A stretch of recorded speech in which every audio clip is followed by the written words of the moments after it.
predict when you can be taken ill. It can happen to any one of us.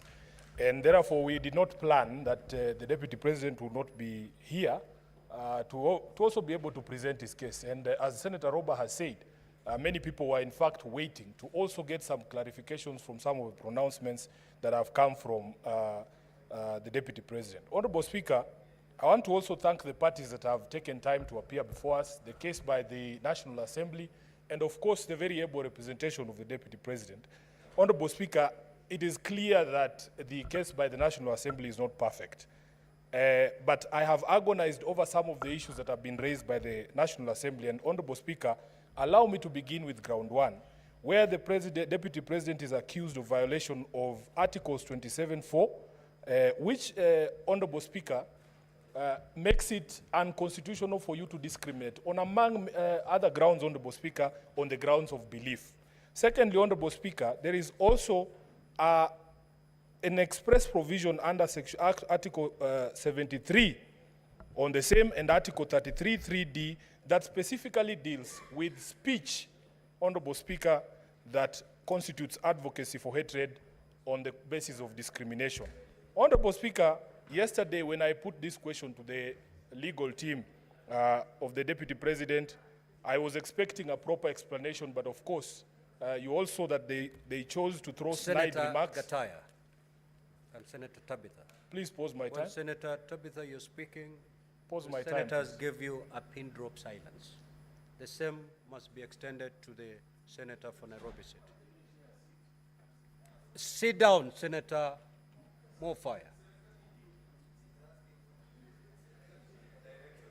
Proceed.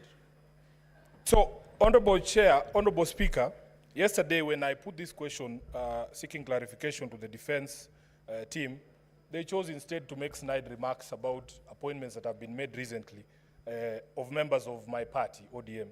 Honorable Speaker, I have agonized about some of the things that the Deputy President has said. In fact, in my entire time as an elected leader, I've met the Deputy President only once, and this is the second occasion when he was in the House. And both of them, honestly, were very sad events. The first one was a funeral, and these proceedings can also be likened to a political death if the House decides to impeach him. But, Honorable Speaker, on that occasion, I did tell him to his face my position on some of the utterances that have come from him, that in fact, I strongly objected to those pronouncements. His legal team sought to hide behind these coalition agreements.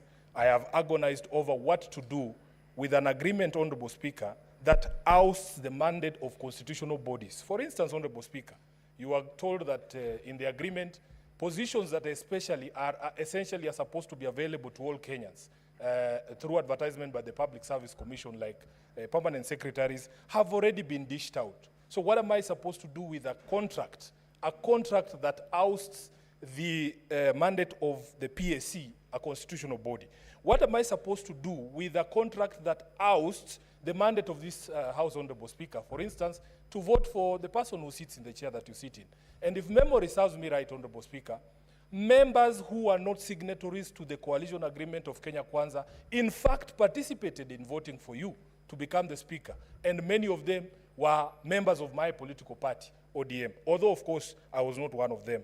Honorable Speaker, there is a position in law about what to do with illegal and unconscionable contracts.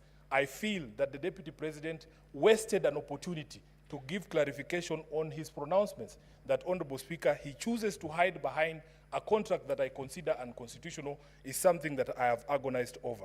Honorable Speaker, one of the questions that was posed to him is what, I remember a discussion about which is what are the strongholds of ANC and Ford Kenya. And somebody said that it is Western Kenya. Honorable Speaker, as SG of ODM, I know for a fact that Busia County is an ODM county. In fact, if you look at the statistics at the Register of Political Parties, the county with the highest membership in ODM is not Homa Bay or Siaya. It is actually Busia County. So the question I'm being asked by my members from Busia is, Honorable Speaker, if a member of ODM who resides